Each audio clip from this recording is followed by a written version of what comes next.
Welcome to qnawire. Okay, so if the satellite is moving from west to east, which means it's moving in the same direction of the Earth's self-rotating. So the relative angular speed is equal to the angular speed of the satellite minus the angular speed of the Earth.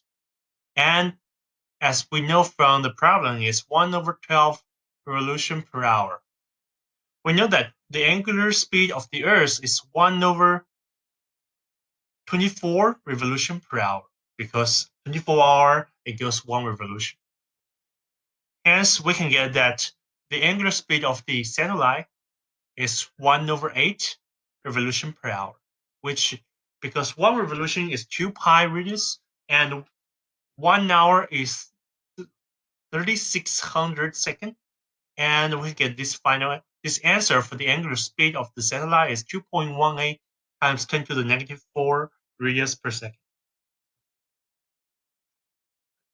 Okay, so the force between the Earth and the satellite is the gravitational force, which can be calculated by constant g, mass of the Earth times mass of the satellite, divided by the distance between the center of the Earth to the satellite.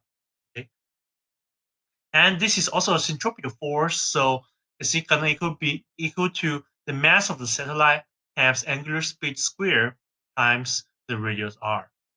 So from this equation, we can express the distance from the center of the Earth to the satellite is equal to the constant g times, this is the mass of the Earth, divided by angular speed squared. And this whole thing to the 1/3. Okay?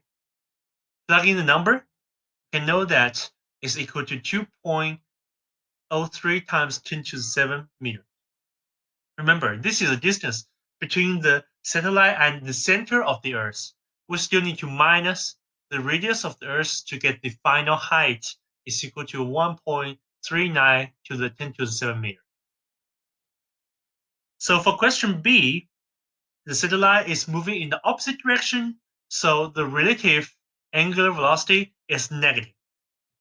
So we're going to use this equation again to find that the absolute angular velocity of the satellite is negative 7.27 times 10 to the negative 5 radius.